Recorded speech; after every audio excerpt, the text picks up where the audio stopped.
is 9:30. It is time to begin a little half hour of sports knowledge. We like to call KCIM Sports Rewind. Jeff Mason going to provide the content. Me, hanging out here for the half hour. Comedy relief. There you go. There you go. The parsley on the side of the plate, man. That's what I am. There you right go. Here on Rewind. Where do you want to start? I mean, we got a ton of football to get to, we could talk a little college football. All right. Yeah.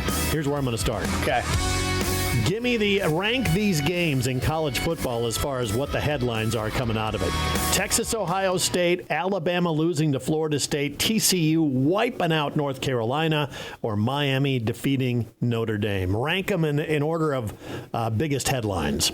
For me, it would be the Ohio State-Texas game only because you have two teams that I think will see each other in the postseason or potentially see each other in the postseason. I think you got two top 5 teams that probably played each other there, and no surprise that the home team ended up winning. So yeah, I think it's between that and Alabama, and I like the Alabama headline a little bit. The fact that Alabama's very tradition heavy. They win a lot of games every year, and then here comes Florida State, who last year kind of fell off a cliff to start the year. And they were awful last year, only 2 wins. Yeah, they turned it around and decide to beat the number 8 team in the nation to open up the year. And then you look at the TCU game last night. That's what you get when you're the national media, and all you can do is talk about one guy all the time, and you forget to even mention the other team. You don't do any homework on them for the broadcast, and then they come out with a chip on their shoulder and thump you. And then the national media has no idea what to talk about during the game because everything they had prepped for didn't pan out. Yeah, because Bill Belichick's girlfriend didn't show up to the game. Yeah. What was that? I don't know if she did or not. She knew better. You say that's ahead of Miami, Notre Dame? No, well, I will. I asked you to rank it. It was simple instructions. Yeah. Why can't you follow instructions? I hate both of those programs, so I don't really. At least I miss the days when it was the Catholics versus the convicts. Yeah. In that ball game. It was a good football game, though. I will admit, for it was one of those games, guys, like the Texas Ohio State game. It's like, who do I root for? Because I really don't like either one of these programs. What's your third and fourth ones? Well, Miami, I think, is probably fourth. I don't know. I didn't grow up in the era where Miami was really good. When I grew up, it was kind of Miami was Yeah. And then they brought out the turnover chain, and that's when I kind of liked them. And then the only thing I will say from that game, the catch from the Miami receiver for that touchdown in the first half, that was crazy. That was a great one-handed catch. But yeah, I thought the least headlineable one was TCU, North Carolina. I mean, Bill Belichick, he didn't know anything about his team. He brought in 70 new players. Yep. And it just, where's the excitement in that? Right. I don't know if North Carolina fans even knew what their players were, and they were all walking out in the third quarter. Yeah. Well, I think they just anticipated Belichick would come in because he had won for a while in the NFL, and he's a great coach. So it's not going to sound like I'm taking things away from him. I thought he did a good job when he was at Cleveland years and years ago, but he won a lot with Tom Brady. Didn't win so much after Tom Brady left in New England. So, to just think he was going to walk into North Carolina and build them immediately into an ACC and a national power just means you weren't paying a lot of attention. So, yeah. All right, so are you ready for my least favorite sports person of the week? Okay. It is Matt Campbell of the Iowa State Cyclones. Congratulations, Matt. What? He blew up my USD Coyotes over the weekend. Come on. And then he goes out and lets Conradi do this. Here we go. Conradi, the long field goal try. End over end. It's good. Kyle Conradi hit a school record 63-yard field goal. Unbelievable. Yeah, thanks for that salt in the wound there, Matt. Right before halftime, really? You had to do that? If he does that against Iowa, I'd be stunned. But it was USD, and they were dominating the game. So he's like, yeah, go ahead, kick. I don't care. Well, now that he showed that he has the range, if you're in range, I would try it this coming weekend. But I would not do that against Iowa. No? Not a chance. You think they block it? Their special teams are way too good. Yeah. The thing I thought was interesting with that kick, though, was his reaction and the smile he had on the sidelines after he knew that it was going to be good. You don't see coaches have that kind of a reaction very often. Least favorite person of the week. That had to be hard for you because you cheer for Iowa State pretty much every week, but that 1 week of the year, That is the only time I will ever cheer against Iowa State is right there if they played USD. And so it's the rare time they would ever do that. So that's out the window. But Iowa Hawkeyes didn't look great. right, Mason. What are you talking about? It's the greatest show on turf, part 2 with Iowa this year. Did I see that Kate McNamara is still playing college football? Yeah, I think it's somewhere? like UTEA or something weird. And it was him and the North Carolina quarterback from last year battling out for week 1. I'm like, that's got to be the battle of 2 of the worst quarterbacks from Division I football last year. Gronowski made his debut. I mean, I don't know if he's in a lose-lose situation there at Iowa. Yeah, I mean, you look good and everyone says you're playing Albany. You look bad and everyone says, well, you're playing Albany and you look bad. So, I mean, and then I thought he got hurt when he had the double leg whatever go out and on in the end zone. I was like, well, there goes our quarterback for the season. Ouch. It's rough days right now. They didn't look good, but, it's that whole week 1, week 2 thing. Yep. They're going to make vast improvements. Fox Big Noon kickoff is coming to Ames on Saturday for that game. It kicks off at 11 a.m. So, quick predictions. What do you think? Iowa State by 40. Mason? Realistically, Iowa. And then I think it's going to be a pretty close game, though. I think it's going to be pretty close. I think maybe a 3 or 4 point game. But I think Iowa State has better offense. Their defense is improved. They've got they have 2 games under their belt already. Right. So I think that gives them a big advantage. Yeah, and I think it'll be tight. It'll probably be low scoring. I would say 20-14, 20-17, somewhere in there for Iowa State. So. Yeah, defenses are too good on those ones. Yeah. There you go. There's our little chat about college football going on. Now we got the pros. And by the way, why does the NFL hate America? They literally hate America. They're making us watch the Dallas Cowboys on Thursday night. You're kidding. Oh, Cowboys at the Eagles. Ugh. It's going to get ugly. Well, hopefully the Eagles stump them, and then it'll be enjoyable. Micah Parsons will be laughing. Yeah, what a crazy situation that is. No kidding. I don't like that at all. I'm a Bears fan. I thought this was the year where he could possibly sneak out 10 games and beat the Packers. And then I see that you add another Infinity Stone to a team that I hate. So I'm like, why? Of all teams, we have why that the in Packers? common. We both hate the Packers. Yeah, I'm like, of all teams, why the Packers to give Micah Parsons to? Trade him to the AFC or trade him to somebody that you can get more out of. They got Kenny Clark and 2 first-round picks because Jerry Jones said that Kenny Clark stuffs the run better. I'm like, I don't know if he's blind to who Micah Parsons is. Tell you, I don't hate that trade for Dallas. No, it could be the next Herschel Walker trade for Dallas. Yeah, they get a lot of picks. Instead of giving this guy a monster contract and having that and Dak Prescott taking up 50% of your payroll, I mean, you get 2 first-round picks, some cheap young talent if you do it right, but I don't think Jerry Jones will do it right. No, he doesn't have Jimmy Johnson to help him this time. No, not at all. So I don't hate the trade for them. It's just what they do with it from here. I will say this. I learned something about Mason today. I did not know that he was a big Avengers fan, but the moment he threw out Infinity Stones. I'll tell you, that's one thing you'll never know about me. I like the Marvel stuff a lot. You do? Okay. All right. I already know that I'm going to disagree with you on the Bears thing. I grew up with Bears fans in my family, and, man, that is the one team that my Vikings cannot lose to on Monday night. Trust me, the last time the Bears were successful was a couple days after when I was born. I haven't seen them be successful since. All right. Well, let's keep that streak going. Shall we? Are you two going to get along on the Tuesdays after you play? We'll see next rewind how that goes. I think JJ's going to show up for this one. I think he's going to show out. Yeah, they're Monday night next week, aren't they? Mm-hmm. Yeah, that'll be a great Tuesday morning. Got to wait morning. to every other game before we finally get to see JJ McCarthy take the field. Let's talk high school football. Biggest headline coming out of the weekend. What do you think, Mason? There was a lot of them. I think Audubon beating Remsen St. Mary's the way they did is up there, and then I think the way that Glidden Ralston had won is up there. They kind of walk it off, and they were down 20-6 going into the fourth quarter. They put up 16 in the fourth quarter with a last-second touchdown and 2-point conversion, and kind of stunned St. Edmunds in that way, and they walk it off to win 22-20.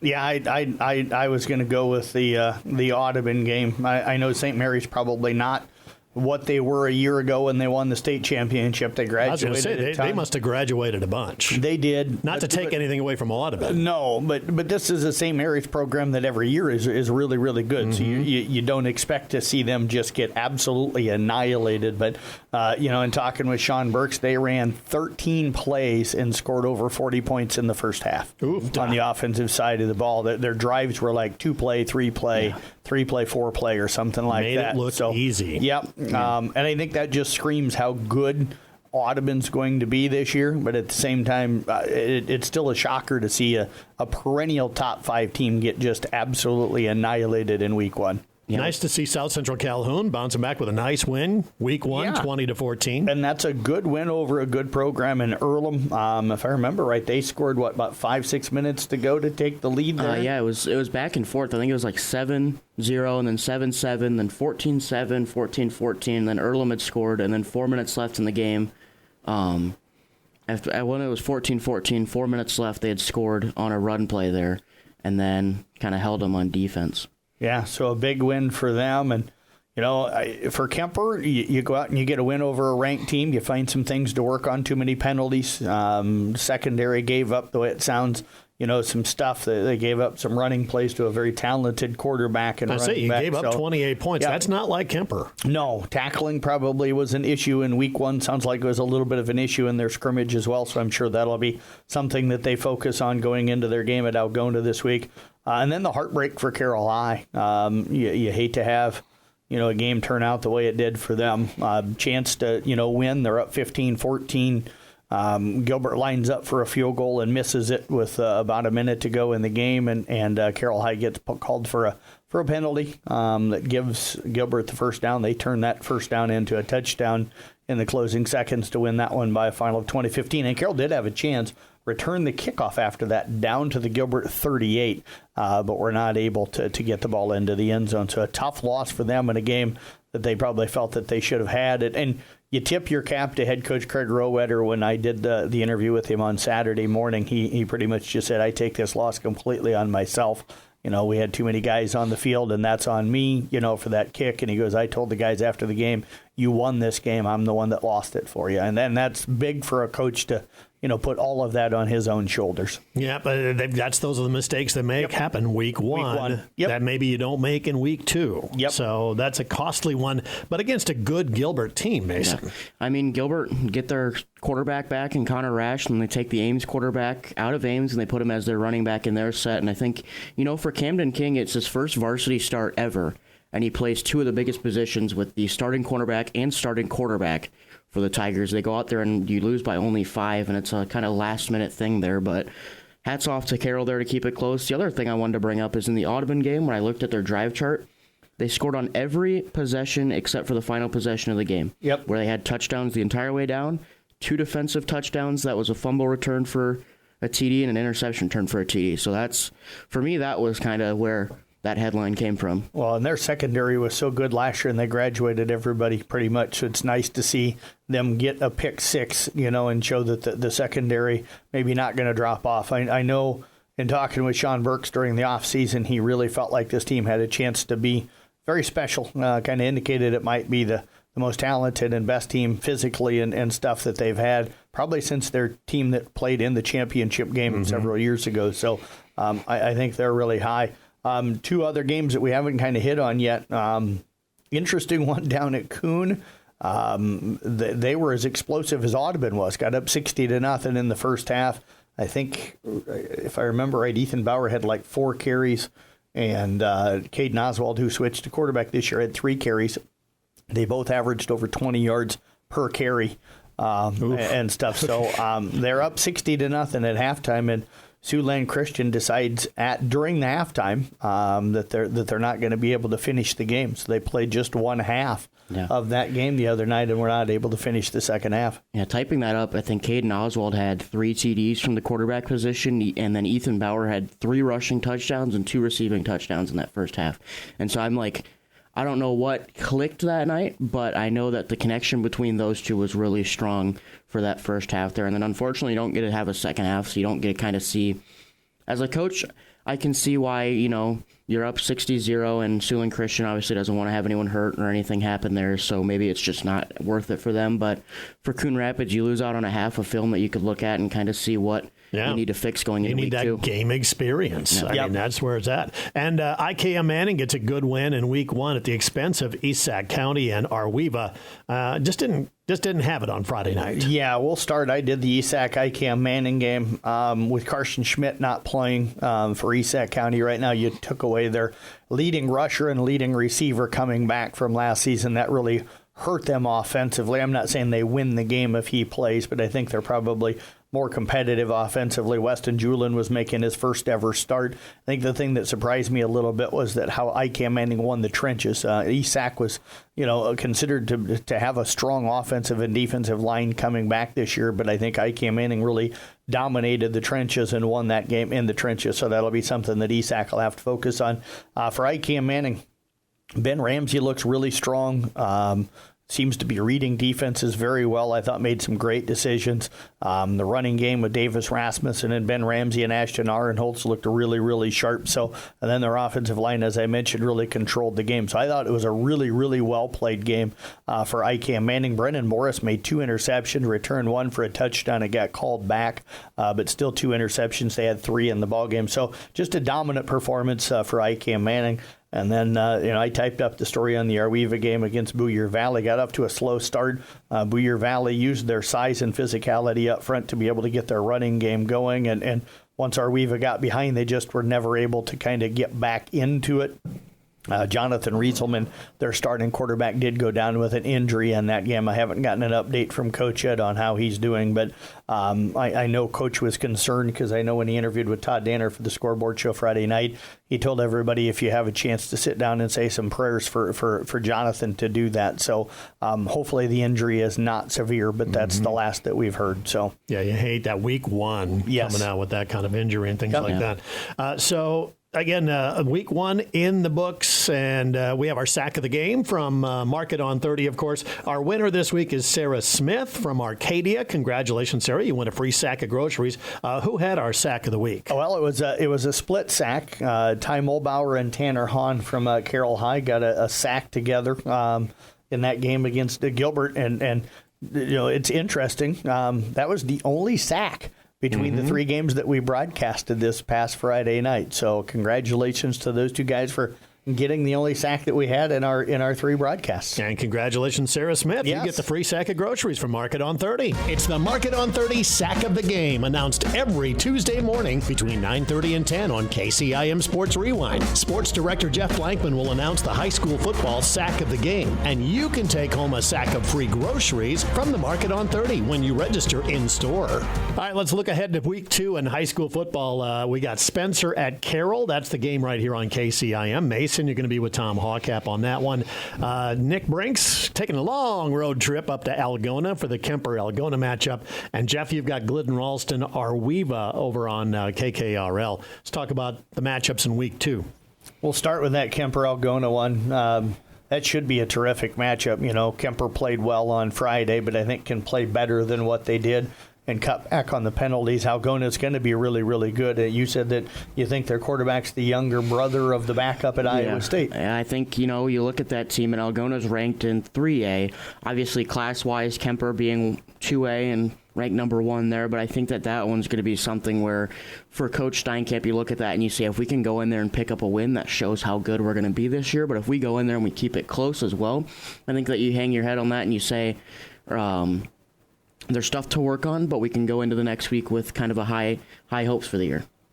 And then for Carroll High, how do you bounce back after a heartbreaking loss? My guess is it's an early season test. Yep. Knowing that group and how focused they were coming into this season, I think you're going to see a really hungry Carroll team coming out, and I think they're going to play extremely well coming up on Friday night. I would not be surprised to see them play maybe one of their best games of the year on Friday night. Yeah, you come back home, it's your home opener, and then I think also as well, from what I had understood from kind of talking to a lot of people, that Gilbert and Spencer run almost identical offenses there. And so I think that it kind of helps because you look at your film and you can say, this is what we did wrong against Gilbert. We can turn that around and change that against Spencer. Clean it up a little bit. So some of the other matchups, Cam at Coon Rapids Baird. Is Cam what they used to be? Or? No. They're talented, but they got just absolutely annihilated by what sounds like, according to Coach Burke, should be a really good Fremont Mills team. So I think Coon's got a really good chance to start the season 2-0. I like the change of putting Ethan Bauer in at Caden Oswald in at quarterback. You put your best athlete and you put the ball in his hands. He's throwing the football pretty well. Didn't have to throw it a lot, but threw 3 times and threw 2 touchdown passes the other night in that game against Siouxland Christian. So, but it'll be more of a test for them than what Siouxland Christian was. But I think Coon still has a chance to roll in that game. Audubon Griswold, St. Albert at IKM Manning. There's a couple of different matchups. Yeah, Audubon hasn't played Griswold since they were 11-man, so it's been a while. That has been a while. Yeah, but I think Audubon just rolls. I just after the way they dominated St. Mary's, I don't know if there's many teams. Not saying nobody, but there's not going to be many teams on that schedule that are probably gonna push them very hard. They're going to be really explosive, I think, all season long. Yeah, no. If Audubon plays the same way they did against Remsen St. Mary's, I think it's going to be.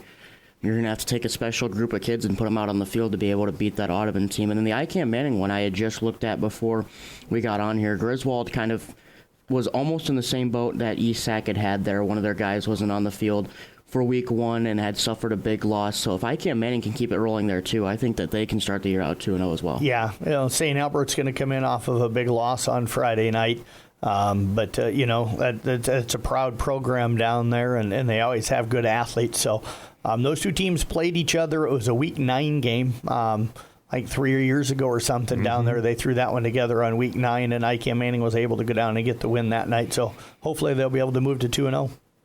Alta Aurelia at ESAC and South Central Calhoun at Ridgeview, the last games for next week. Ridgeview's going to be pretty good, so that'll be a really good test for South Central Calhoun. I like from what it sounds like that they played on Friday night, so hopefully they can go out and play well. And then you've got that last game there. Alta Aurelia ESAC. Well, I mean, Alta Aurelia's I think okay this year. They're not, they're not really good, but they're not kind of in that bottom tier there. But I think for ESAC, they're going to have to kind of work on the up front there, get their pass protection down. From what you had said, the pass protection and the kind of rush defense was not kind of clicking on Friday night. So I think from what I understand, if you can get that down, it can be a little bit of a different program there. Yeah, and we'll hopefully find out early this week if Carson Schmidt's going to be back for them. That would be huge for them if they can get him back on the field, not just on the offensive side of the body, but he was one of the returning tacklers from a year ago as well.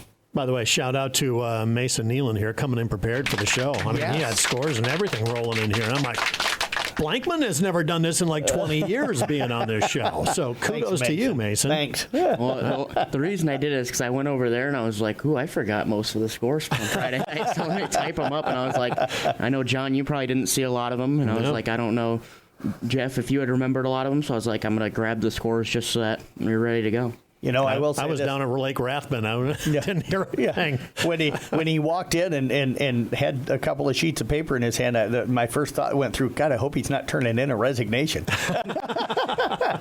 Nope, not accepting. Not there.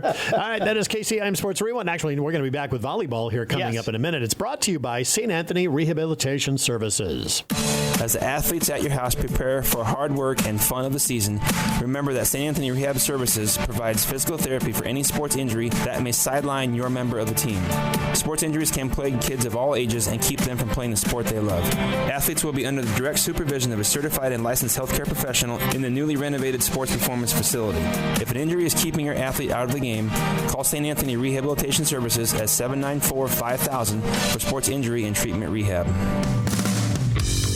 KCIM Sports Rewind brought to you exclusively by St. Anthony Rehab Services. They do a terrific job. So if you've got any kind of nagging injuries or you just want to be a great athlete like Jeff Blankman was in high school, Yeah, long claims he could dunk the ball in high school.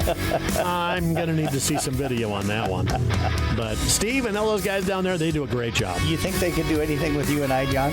Mason's young enough, but you think they could? Hey, I spent my weekend doing some gravel biking. Yeah. Up and down the hills. Man, my quads were like burning by the time I got up some of those hills.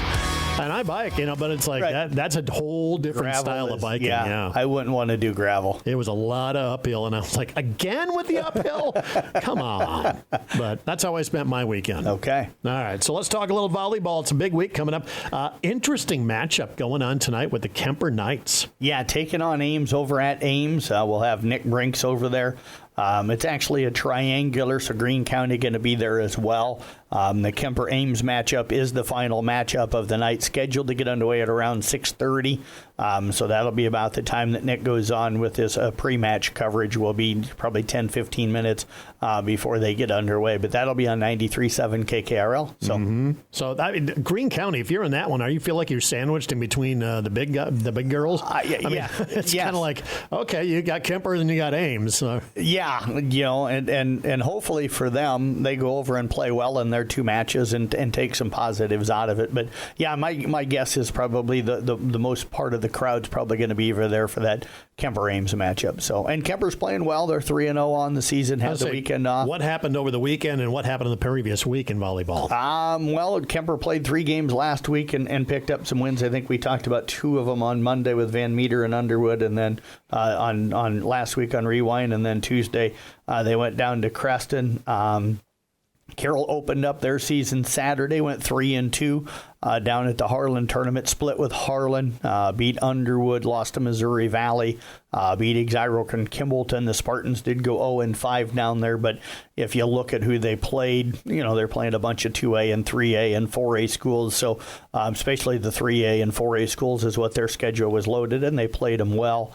You had Esac County hosting their first ever volleyball tournament up there this past Saturday. I hung out up there. Their first ever? Yeah, their first since they become Esac County. Wow. Yep. So, I would have thought that they would have hosted many. Yeah, me too, and stuff. But I didn't ever remember going up for a tournament prior to this.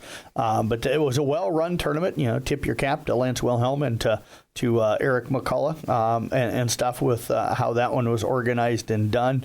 Got a chance to watch Glidden Ralston, who went 1-2 on the day. Got a chance to watch Esac, who went 1-2. You felt for them because in their 2 losses, they won their first set and then dropped the next 2, and both third sets were really tight. And then Arweva played well, especially against Esac County in their opening match, but they went 0-3 on the day. So it was kind of a rough day for our area schools, but it was a pretty tough tournament with Woodbury Central and Storm Lake and some of the other schools that were up there. And then Coon Rapids Bayard, kudos goes out to them. They picked up a couple of wins last week against Audubon, and I forget who the other was. Panorama. I knew Mason had typed that up. They went over to the Colfax Mingo tournament on Saturday. Not taking the thing away from Coon. They went undefeated on the day. I don't know how strong the competition was because they hardly gave up double digits in any of the sets that they played. I think out of the 8 sets they played, 5 of them they held their opponents to single digits. So either Coon is going to be scary good, which is very much a possibility, or the competition was probably not what Coach Lewis would have liked to have seen and had them pushed a little bit more. Yeah, I think Coon's going to be really good because I looked at Audubon's schedule today after interviewing head coach Chris Derry, and I looked at it and I said, well, Audubon looks really good from what I had seen. And then Coon had beat them 2-0 in that triangular. And I know obviously some of the first matches that you play aren't going to be your favorite matches to look at, but I look at it and I'm like, they go 2-0 at their own triangular, and then they go and they win that Colfax Mingo tournament. The competition probably at the Colfax Mingo not up to where it was for the Carroll and Exire Elkhorn Kimballton ones and Esac and all that, but I think it was a good kind of get out there, get some wins under your belt, get some confidence going into kind of the middle of the season. Yeah, absolutely. And I think they played really well. That's a very, very talented team. Just when you dominated everybody in the tournament like they did. I think the most they gave up in a game was 13. And stuff. So it just makes you wonder. But, it's good for them. They're sitting 6-0. I think the interesting one for me tonight, Glidden Ralston's now got 4 matches under their belt. ICAM Manning wasn't scheduled to open up until next week, but luckily Glidden needed a match, and ICAM Manning wanted to try and get something a little earlier. So those two have gotten together, and they're going to play tonight down in Manning. So ICAM Manning will open up the season tonight. I think that's a team that's got a potential to be pretty good this year as well. South Central Calhoun played the other night. I know you had a chance to type those up, if I remember right, because I think that was when I was down in Kansas City. yeah, you're going to leave me again and go to Winterset tonight. But, I mean, At least tonight I'm working, right? He just wants to go see the cover bridges. That's all. Take his selfies there. Yes.